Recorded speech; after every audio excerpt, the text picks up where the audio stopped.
Catherine Winters looked out the large window of the Celestial Arbiter space station. Stars shone against the black of space. Below her, the blue-green planet Nexus 7 turned slowly. Catherine was 53 years old, with dark hair streaked with silver that she kept tied back in a simple knot. Her face had fine lines around her eyes and mouth. She wore the white and blue uniform of an Earth diplomat, simple but elegant. "Madam Winters, the Viridian representatives will see you now," said Jack Sanders, her young aide. Catherine nodded and straightened her uniform jacket. "Thank you, Jack. Let's not keep them waiting." Jack was 30, with sandy brown hair and a serious face. He carried a data tablet and walked slightly behind Catherine as they moved through the station's wide hallways. The Celestial Arbiter was built as a neutral meeting place for all the species of the galaxy. Its walls were white and curved, with soft blue lights running along the floor. They entered the main conference room. 5 Viridians stood on the other side of a long table. Viridians looked almost human, except for their pale blue skin and eyes. With no whites, just large black pupils. They wore stiff military uniforms with many badges and medals. "Earth sends a single woman to talk to us?" one of the Viridians said with a small smile. "Emperor Zorix will be insulted." Catherine smiled, politely. "I represent the full authority of Earth's government, Ambassador Krell. My gender and number are not relevant to these talks." Krell was the leader of the Viridian group. He was tall with a scar across his left cheek. He looked at Catherine with cold eyes. "Please sit," he said, pointing to the chairs. Catherine and Jack sat down. The meeting began with formal greetings and statements about peace and cooperation, but Catherine knew these were just empty words. The real issue was that Viridian ships had been seen too close to human colony worlds. Earth wanted to know why. "Your ships have been spotted near the Peterson colony in New Montana," Catherine said. "These are human territories under Earth protection." Krell shrugged. "Space is vast. Our ships move through many areas. We mean no harm." 3 battle cruisers do not simply pass by on accident," Catherine said. Her voice was calm but firm. "Especially when they turn off their identification signals." Krell's eyes narrowed slightly. "You question our honor?" "I question your ship's presence near our colonies," Catherine replied. "Earth wishes to maintain good relations with the Viridian Empire, but we must understand your intentions." The meeting continued for 2 hours. The Viridians denied any bad intentions. They claimed their ships were on normal patrol routes. Catherine didn't believe them, but she kept her face neutral and continued to ask polite but direct questions. During a short break, Jack approached Catherine with a worried look. "Madam Winters, I just received a message from Earth Command," he whispered. "Our sensors have detected a large movement of Viridian ships. They appear to be gathering near the outer colonies." Catherine's face showed nothing, but her mind raced. "When did this start?" "About the same time our meeting began," Jack said. Catherine understood immediately. This meeting was a distraction. She looked across the room at Krell, who was talking with his aides. He glanced at her and smiled slightly. When the meeting resumed, Catherine changed her approach. "Ambassador Krell, I've just been informed that a Viridian fleet is moving toward our colony at New Montana. Can you explain this?" Krell's smile didn't waver. "Routine exercises, Madam Winters. Nothing to concern yourself with. Military exercises so close to our colonies should be announced in advance according to Galactic Council protocols," Catherine said. "A simple oversight," Krell said. "I assure you there is no hostile intent." Catherine noticed 2 of the Viridian aides exchange quick hand signals. Jack saw it too and tensed beside her. Suddenly, the station's alarms began to blare. Red lights flashed in the hallway outside. A station officer rushed into the room. "We've just received reports. Viridian ships have attacked 3 human colonies simultaneously: New Montana, Peterson Colony, and Liberty Point." Catherine stood up quickly. "This meeting is over. I must contact Earth Command immediately." Krell also stood. His false smile was gone. "I'm afraid I can't allow that, Madam Winters. You will remain here with us." 6 Viridian security officers entered the room, carrying energy weapons. You are detaining an Earth diplomat? Catherine asked, her voice still calm despite the situation. That is an act of war. The war has already begun, Krell said. Your colonies will surrender quickly, and Earth will follow once they understand their situation. You are now our leverage, Madam Winters. Catherine looked at the armed guards, then at Jack, who appeared ready to fight despite the bad odds. She gave him a small shake of her head. Not yet. Very well, she said to Krell. We will cooperate for now. The Viridian guards escorted Catherine and Jack to a suite of rooms on the diplomatic level of the station. The rooms were comfortable, but the doors were locked from the outside. Through the window, Catherine could see Viridian warships arriving at the station. What do we do now? Jack asked when they were alone. They've taken our communicators. We can't warn Earth about what's happening. Catherine walked to the window and watched the Viridian ships, her face thoughtful. They think they've captured a helpless diplomat, she said quietly. That's their first mistake. What do you mean? Jack asked. Catherine turned to look at him. For a moment, her eyes seemed different, harder, sharper, like a predator's. Before I was a diplomat, I had another job, she said. A job that Emperor Zorix and Ambassador Krell know nothing about. She began to examine the room carefully, checking the walls, the furniture, the ceiling. What are you looking for? Jack asked. Weaknesses, Catherine replied. Every prison has them. Jack watched as Catherine, the quiet diplomat he had worked with for 2 years, transformed before his eyes. Her movements became precise and efficient. She checked the air vents, the lighting fixtures, and the bathroom plumbing with the careful attention of someone with training Jack couldn't identify. Madam Winters, who are you really? He asked. Catherine paused and looked at him. In certain classified circles, I used to be known by another name, Baba Yaga. Jack's eyes widened. He had heard whispers of that name during his brief military service before joining the diplomatic corps. It was a legend, a ghost story told among soldiers, the deadliest operative in Earth's history. That's just a story, he said. A myth. Catherine smiled slightly. All myths have origins, Jack, and the Viridians are about to discover that they haven't captured a diplomat. They've imprisoned a nightmare. She returned to examining the room. Rest now. Tonight we're going to escape. Catherine sat quietly in a chair near the window of their locked suite, watching the stars. It was late in the station's night cycle. Most of the lights outside in the corridor had dimmed. Jack lay on one of the beds, but he wasn't sleeping. The guards change every 4 hours, Catherine said softly. There are cameras in the corners of the main room, but none in the bathroom. Jack sat up. How do you know about the cameras? I can't even see them. They're there, Catherine said simply. She stood up and stretched, then walked to her diplomatic bag that the Viridians had searched but left behind. From it, she took out a silver pen. What are you planning to do with that? Jack asked. Catherine twisted the pen in a special way. It came apart, revealing tiny tools inside. This pen passed their security check because it contains no electronics, but it contains other useful things. Jack watched as Catherine went to the bathroom. She returned a few minutes later with something small and metallic in her hand. Where did you get that? He asked. The sink drain, she replied. Most people don't realize how many useful parts exist in standard plumbing. For the next hour, Catherine worked with her tools.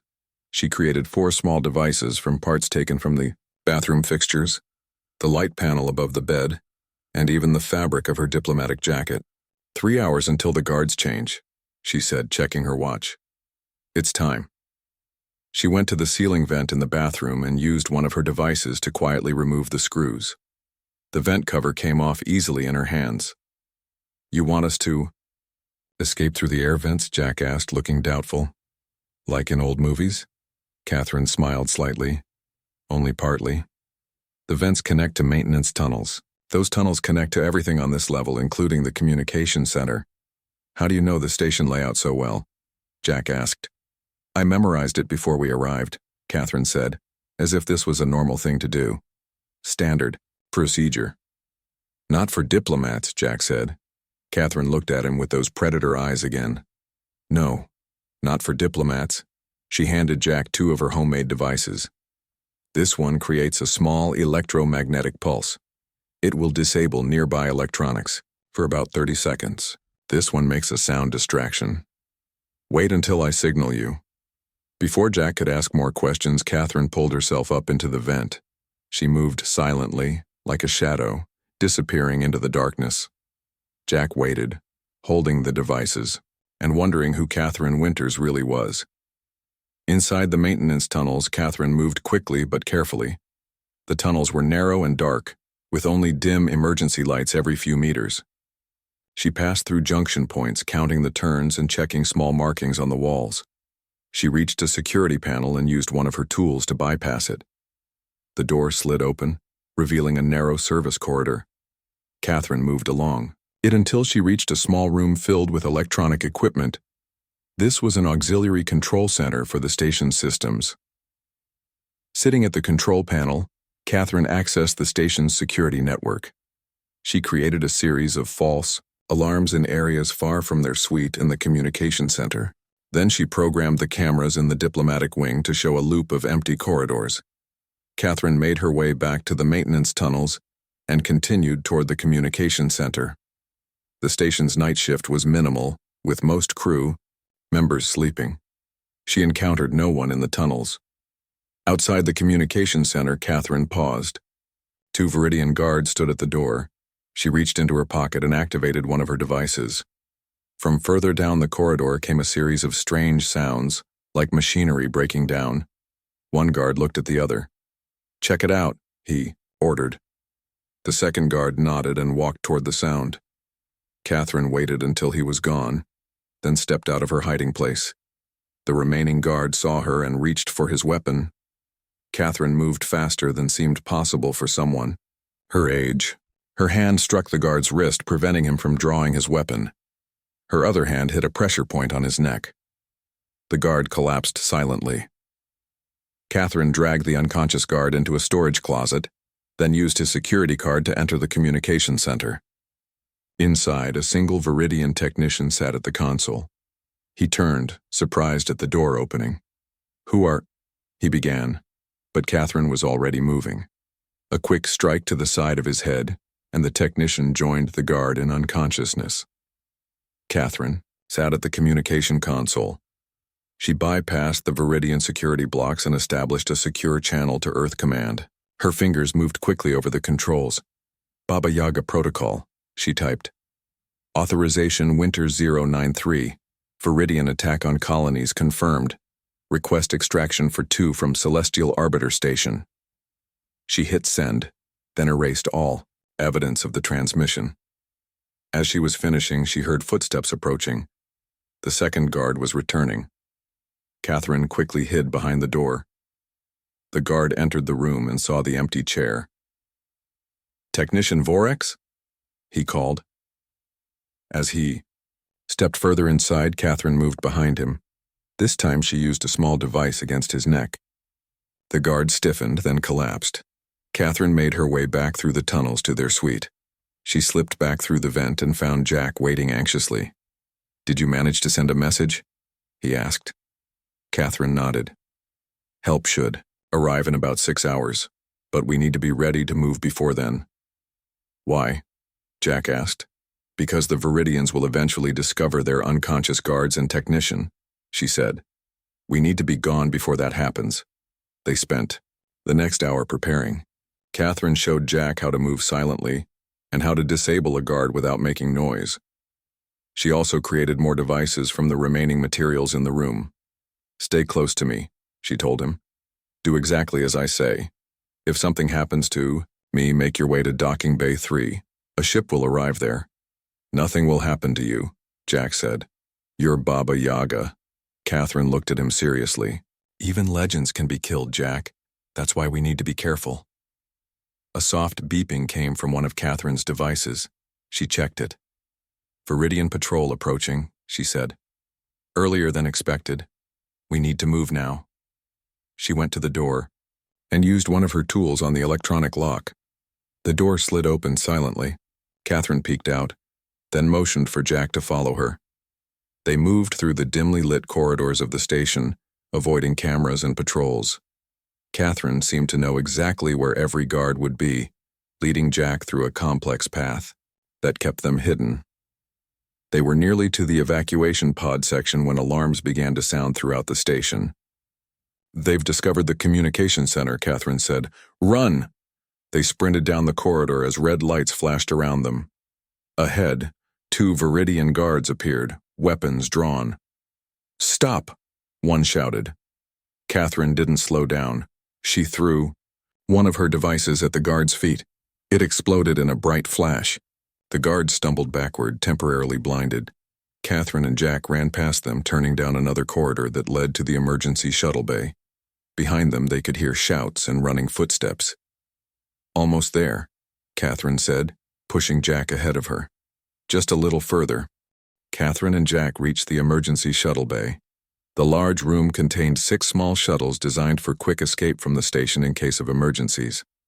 Catherine ran to the nearest one and placed her hand on the entry panel. The door slid open. "Get in," she told Jack, who climbed inside quickly. Catherine followed and closed the door behind them. Inside, the shuttle was small, but had 2 pilot seats and enough space for up to 6 people. Catherine sat in the main pilot's chair and activated the controls. "You know how to fly this?" Jack asked, strapping himself into the second seat. "Of course," Catherine replied, her fingers moving across the control panel. The shuttle hummed to life. Outside, they could hear shouting. Through the shuttle's small window, they saw Viridian guards entering the bay. "Hang on," Catherine said. She hit a series of buttons and the shuttle's engines roared louder.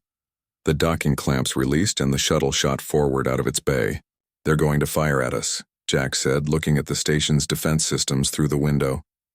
"I know," Catherine said calmly. She pulled the shuttle into a tight turn just as energy beams shot past them.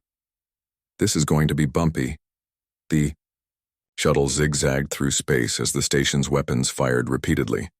Catherine piloted with incredible skill, anticipating each attack and moving the shuttle just in time. "Where did you learn to fly like this?" Jack asked, gripping his seat as the shuttle made another sharp turn. "The same place I learned everything else," Catherine said. "In a past life, a larger beam grazed the shuttle's wing, causing the small ship to shake violently. Shields down to 30%, Jack reported, looking at the display. "We just need to hold out a little longer," Catherine said. She pointed ahead. "Look." In the distance, a ship appeared, seemingly out of nowhere. It was sleek and black, much larger than their shuttle, but smaller than a standard military vessel. "Is that our rescue?" Jack asked. Catherine nodded. "The USS Valiant, stealth class." The Valiant moved between the shuttle and the station, absorbing the weapons fire that was targeting them. A voice came over the shuttle's communication system. "Diplomat Winters, this is Captain Diane Miller of the Valiant. We're opening docking bay 2 for you. Please proceed." "Copy that, Captain," Catherine replied. She adjusted their course toward the Valiant. The shuttle entered the larger ship's docking bay. As soon as they landed, crew members rushed forward to help them exit. A woman in a captain's uniform approached. She was tall with short gray hair and a serious expression. "Catherine," she said with a nod. "Diane," Catherine replied. "Thanks for the pickup." Captain Miller looked at Jack. "And this is?" "Jack Sanders. My aide," Catherine said. "He's with me." Captain Miller nodded. "Come to the bridge, we need to talk." They followed her through the ship. Jack noticed that the crew members they passed looked at Catherine with unusual respect, some even stepping back slightly as she walked by. On the bridge, Captain Miller brought up a holographic display showing 3 planets. The Viridians hit New Montana, Peterson Colony, and Liberty Point simultaneously, she said. "They're holding civilian populations hostage and demanding Earth's unconditional surrender." "Earth Command's response?" Catherine asked. "They're debating options," Captain Miller said. "But with civilians at risk, there aren't many good choices." Catherine studied the display. "Where's the main Viridian fleet now?" "Spread across the 3 colonies," Captain Miller said. "Their flagship, the Emperor's Will, is orbiting New Montana. Jack watched as Catherine's expression changed subtly. Her eyes narrowed, and her posture shifted. It was as if a different person was emerging. "I need to speak with Lieutenant Edwards," Catherine said. Captain Miller nodded. "He's in the intelligence center. I'll have him meet you in briefing room 1. As they walked to the briefing room, Jack finally asked the question that had been on his mind. "Madam Winters, who are you really? Everyone on this ship treats you differently." Catherine looked at him. "You deserve to know, especially now." She paused. "Before I was a diplomat, I worked for Earth Command's Special Operations Division. My designation was Special Operative W." "The W stands for Winters?" Jack asked. "No," Catherine said. "It stands for which?" In the briefing room, they met Lieutenant Paul Edwards, a young man with dark skin and intense eyes. "Madam Winters," he said, standing up quickly when they entered. "It's an honor." "At ease, Lieutenant," Catherine said. "I need information on the Viridian flagship's security systems." "Yes, ma'am," Lieutenant Edwards replied. He brought up detailed schematics on a screen. Catherine turned to Jack. "Lieutenant Edwards will explain some things to you while I look at these. You should know what you're involved in." She moved to the other side of the room to study the schematics, leaving Jack with the lieutenant. "So," Lieutenant Edwards began quietly, "you work with her and didn't know?" "Know what exactly?" Jack asked. "About Baba Yaga," Edwards said. "The story is classified, but you have clearance now." He pulled up a file on his tablet. 15 years ago, the Centauri Collective kidnapped 20 Earth children from an outpost near their territory. The official story says a diplomatic solution was reached. "And the unofficial story?" Jack asked. "The unofficial story is that Earth Command sent a single operative to their headquarters on Rigel 7, Edwards said. This operative infiltrated their main base and eliminated 78 Centauri commanders in a single night. All 20 children were recovered unharmed." Jack looked over at Catherine, who was still studying the schematics. "That was her?" Edwards nodded.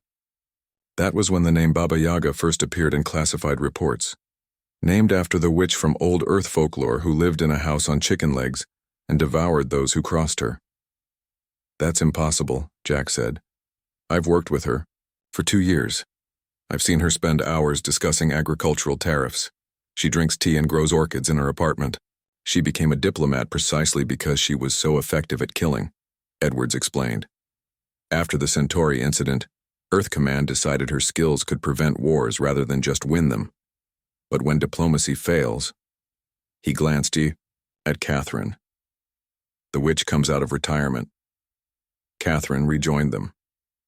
"The Viridian flagship has 3 weak points in its security network," she said. "I can exploit them." "What are you planning?" Jack asked. "A direct approach," Catherine replied. "While Earth's fleet creates a diversion, I'll infiltrate the Viridian flagship and disable their central communications network. Without coordinated control, their fleet will be vulnerable." "You're going to infiltrate their flagship alone?"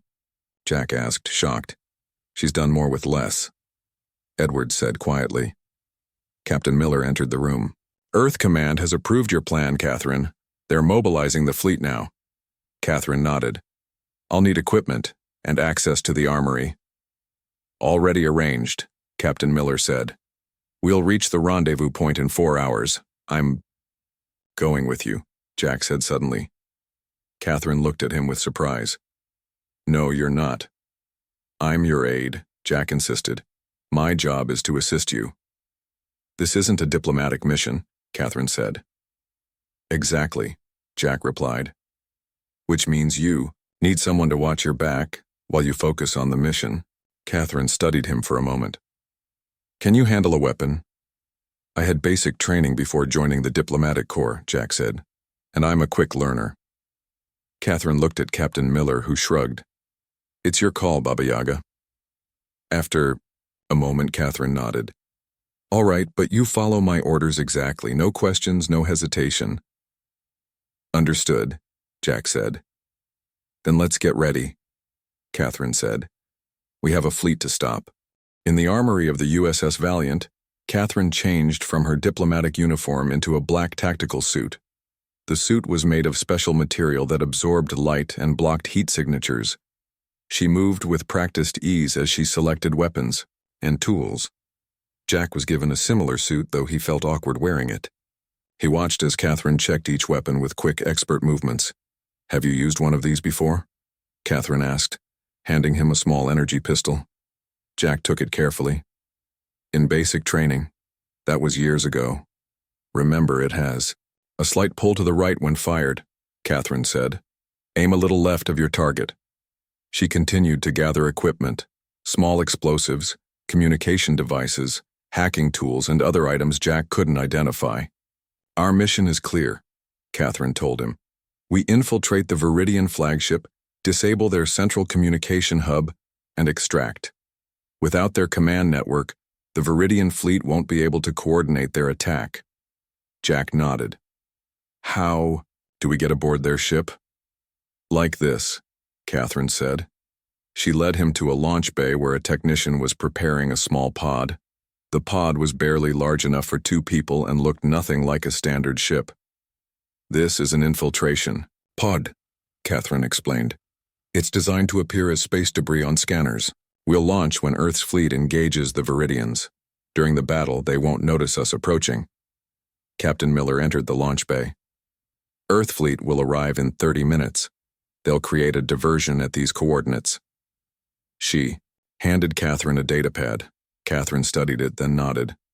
"Perfect, we'll launch in 20 minutes. "Catherine," Captain Miller said quietly. "Command wants the Viridian fleet disabled, not destroyed. We're still hoping for a diplomatic solution after this." "Understood," Catherine replied. "We'll cripple their systems, not their ships." As the captain left, Jack looked at Catherine. "Can you really do that? Control the damage so precisely?" Catherine's eyes met his. "That's why they send Baba Yaga, not a strike team." 20 minutes later, they climbed into the infiltration pod. The space inside was tight, with most room taken up by equipment. Catherine sat at the controls while Jack squeezed in behind her. "Ready?"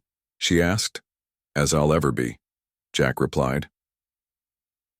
The pod launched into space, its engines making almost no sound.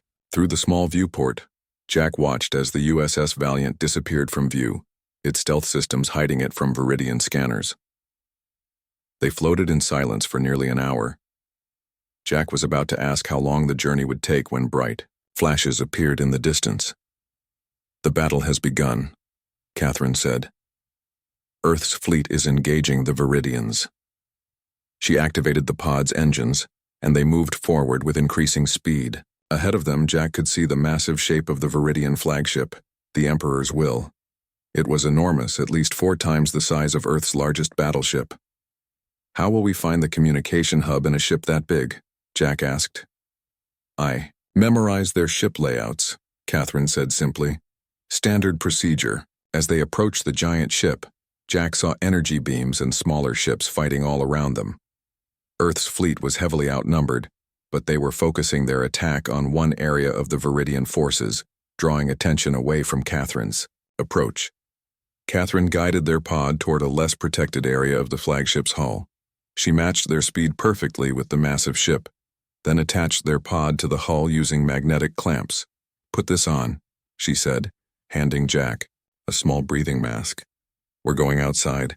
Catherine used a laser tool to cut through the Viridian ship's outer hull. The cut was precise, creating an opening just large enough for them to slip through. They entered a maintenance tunnel that ran between the ship's outer and inner hulls. Once inside, Catherine sealed the breach behind them using a special patch that would be invisible to internal sensors. She checked a small device on her wrist. "Life support systems show this section is rarely used," she said. "We should be able to move without being detected." They made their way through narrow maintenance passages. Catherine moved silently, seeming to know exactly where to go. Jack tried to imitate her movements but felt clumsy by comparison. After 20 minutes of careful progress, they reached an access point to the main ship. Catherine used her tools to bypass the security panel, and a door slid open. They stepped into a dimly lit corridor. "We're in," Catherine whispered. "The communication hub is 3 levels up." They moved through the ship, hiding whenever Viridian crew members passed by. Jack was amazed at how easily Catherine predicted patrol patterns and found hiding spots. It was as if she could sense danger before it appeared. As they approached a junction, Catherine suddenly pulled Jack into a recess in the wall. Seconds later, a group of Viridian officers walked by, discussing the ongoing battle. "The Earth fleet is stronger than expected," one said. "Admiral Krell wants reinforcements brought in from Sector 7. "What about the humans on New Montana?" another asked. "They remain our insurance," the first replied. "If Earth pushes too hard, we start executing hostages." Jack felt Catherine tense beside him. Her eyes had that predatory look again, more intense than before. When the Viridians passed, she continued forward with renewed purpose. They reached an elevator shaft. Instead of calling the elevator, Catherine opened a maintenance panel and revealed a ladder inside the shaft. "This will take us directly to Level 4, she said. "The communication hub is there." They climbed silently. When they reached Level 4, Catherine again bypassed security to open the shaft door. They stepped into a busy corridor. Unlike the lower levels, this area was full of Viridian crew members. "Now what?" Jack whispered. Catherine pointed to a storage room across the hall. They slipped inside and found it filled with spare parts and equipment. "The hub is 30 meters ahead," Catherine said, "but there are too many people. We need a distraction." She took several small devices from her pack and quickly assembled them into what looked like a small explosive. "When I activate this, it will create a systems failure in the environmental controls 3 sections away," she explained. "Not dangerous, but it will draw attention." She placed the device near a ventilation shaft. Then she took out another tool and accessed the ship's internal communication system. "Now we wait," Catherine said. 5 minutes later, alarms sounded in a distant part of the ship. Most of the crew in their area rushed away to respond. Catherine activated her device and more alarms blared. "Now," she said, and they moved quickly down the corridor. They reached a large door marked with Viridian symbols. 2 guards stood outside. Before Jack could ask what they should do, Catherine stepped forward directly into view. The guards were surprised to see a human woman suddenly appear before them. Their moment of confusion was all Catherine needed. She moved faster than Jack thought possible, striking the first guard in a specific spot on his neck. He collapsed immediately. The second guard reached for his weapon, but Catherine was already there, disabling him with precise strikes. "Help me move them," she said calmly, as if taking down 2 armed guards was nothing unusual. They dragged the unconscious guards into a nearby storage closet. Catherine took one guard's access card and used it on the door panel. The communication hub door slid open. Inside, 3 Viridian technicians worked at control stations. They looked up in shock as Catherine and Jack entered. "Who are—" one began, but couldn't finish. Catherine moved through the room like a shadow, quickly incapacitating all 3 technicians without killing them. "Secure the door," she told Jack as she sat at the main control panel. Her fingers flew across the alien controls, as if she had used them all her life. Jack locked the door and stood guard, his weapon ready. He watched as Catherine bypassed security measures and accessed the core systems. "What exactly are you doing?" he asked. "Uploading a virus that will paralyze their fleet's coordination systems," Catherine replied, still typing. "It will shut down their weapons, propulsion, and communication networks temporarily, long enough for Earth's fleet to gain the advantage." On the main screen, Jack could see Viridian ships starting to drift as their systems failed. The virus was spreading from ship to ship through their connected network. "There," Catherine said. "Phase 1 complete." "What's Phase 2? Jack asked. Catherine stood up. "We go to the bridge and have a word with Emperor Zorix." Catherine and Jack moved through the corridors of the Viridian flagship. The ship was in chaos. Red emergency lights flashed everywhere. Crew members ran in all directions, trying to fix systems that had suddenly stopped working.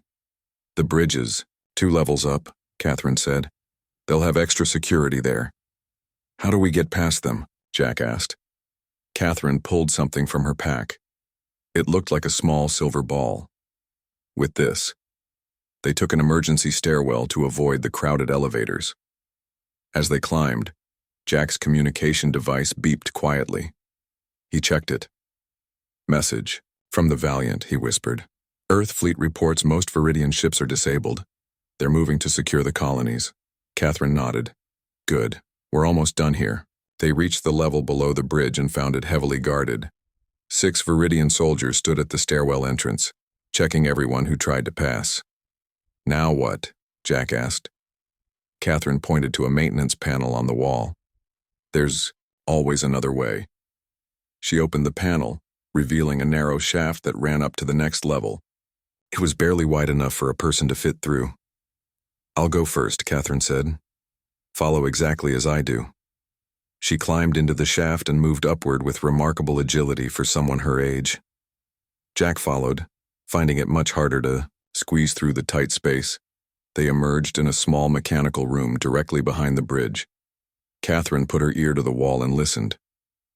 Emperor Zorix is there, she whispered, with Admiral Krell and at least 4 guards. They sound angry, Jack said, also listening. They should be, Catherine replied with a small smile. I just destroyed their invasion plan. She took out the silver ball and turned it in her hands. Small lights on its surface glowed blue. Cover your eyes when I throw this, she instructed. It will release a bright flash and a gas that will disorient everyone for about 30 seconds. That's our window. Catherine opened the door a crack and rolled the device into the bridge. Seconds later, a blinding light flashed beneath the door, followed by sounds of confusion and coughing. Now, Catherine said, pulling on a small mask and handing one to Jack. They burst onto the bridge. Through the thinning gas, Jack could see Viridian officers stumbling around, temporarily blinded. Catherine moved through them with precise efficiency, disabling the guards one by one with quick strikes to pressure points. Jack stayed close behind her, his weapon drawn. He spotted Admiral Krell reaching for his sidearm and fired, hitting the weapon and knocking it from the Admiral's hand. In less than 30 seconds, all the guards were unconscious. Only Emperor Zorix remained standing, his back against the main control panel. He was tall, with blue skin darker than other Viridians, and wore an elaborate uniform covered in medals and symbols of rank. Who dares? The Emperor demanded, his vision clearing. When he saw Catherine, his eyes widened in surprise. The human diplomat? How is this possible? You made a mistake, Emperor, Catherine said calmly. You attacked human colonies, you took hostages, and you failed to check who you were dealing with. She picked up a ceremonial blade that had fallen to the floor, the Emperor's personal weapon, and examined it casually. Who are you really? Zorix asked, now looking uncertain. Admiral Krell, still dazed on the floor, spoke up. Emperor, reports from Centauri space. They call her Baba Yaga. The Emperor's face changed. Jack could see recognition, then fear. That's just a story, Zorix said. A myth used to frighten young officers. All myths have origins, Catherine replied. She stepped closer to the Emperor. You have 1 hour to release all hostages and withdraw all forces from human colonies. Order your fleet to stand down. Or what? Zorix challenged, though his voice lacked conviction. Catherine didn't answer. She simply looked at him with those predator eyes. The Emperor seemed to shrink under her gaze. Your entire fleet is disabled, Jack added. Earth forces are already securing the colonies. It's over.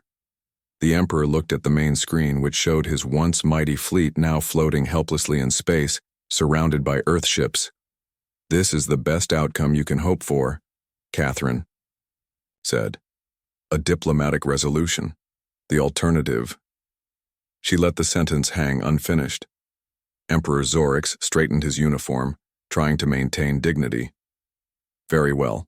I will order the release of all hostages and the withdrawal of Viridian forces. Catherine handed him a communication device. Make the order. Now. The Emperor did as instructed, his voice steady despite his obvious fear. When he finished, Catherine nodded to Jack. Contact the Valiant, she said. Tell them mission accomplished. While Jack made the call, Catherine accessed the flagship's computer system. She began downloading files. What are you doing? The Emperor asked. Collecting evidence, Catherine replied. Records of your war crimes will be transmitted to the Galactic Council, along with tactical data revealing weaknesses in your fleet. Defenses. The Emperor's face darkened. You can't do that. It violates diplomatic protocols. Catherine looked up from her work. The difference between diplomats and operatives like me is that diplomats require good faith from both parties. I don't. 2 hours later, Catherine and Jack stood on the bridge of the USS Valiant, watching as Viridian ships retreated from human territories. All hostages have been released, Captain Miller reported. No casualties. And the Emperor? Catherine asked. Still, on his flagship licking his wounds, Captain Miller said. Earth Command is pleased with the outcome. They're calling for an emergency session of the Galactic Council to address the Viridian aggression. Catherine nodded. I'll need my diplomatic uniform for that. Jack looked at her with new understanding. Back to being a diplomat, just like that. Both roles serve the same purpose, Catherine said. Protecting our people. 1 week later, Catherine stood before the Galactic Council. She wore her white and blue diplomatic uniform again, all traces of Baba Yaga hidden once more. She presented evidence of the Viridian attack and proposed terms for peace that were surprisingly fair, given the circumstances. As the council session concluded, the representative from the elder Arcturian race approached her. Arcturians were among the oldest species in the galaxy, with gray skin and wise ancient eyes. The Viridians call you Baba Yaga, the Arcturian said quietly. I remember that name from the Centauri conflict. Catherine adjusted her diplomatic sash. Names can be useful tools, Ambassador, sometimes to frighten, sometimes to reassure. And which are you doing now? The Arcturian asked. Catherine smiled gently. Depends on whether you're planning to threaten human worlds. The Arcturian studied her for a long moment, then nodded with respect. Peace through strength, an old concept but effective. I prefer peace through understanding, Catherine replied, but I'm prepared for alternatives. Later, back on Earth, Catherine returned to her modest apartment. She watered the delicate orchids growing on her windowsill. Jack came to visit, still, processing everything he had learned. Will they try again? He asked. The Viridians? Catherine looked up from her flowers. No. The galaxy now remembers why Baba Yaga was a name that once made even hardened warriors check their closets at night. She handed Jack a diplomatic folder. Now, shall we prepare for the trade negotiations next month? I'm hoping we can finally settle that dispute over coffee exports. Jack smiled, seeing both sides of Catherine now, the skilled diplomat and the legendary operative. He took the folder. Yes, Madam Winters. I believe we can. As Jack left, Catherine stood at her window, looking at the stars. She was both the diplomat who created peace and the witch who enforced it, and the galaxy was safer because of this balance.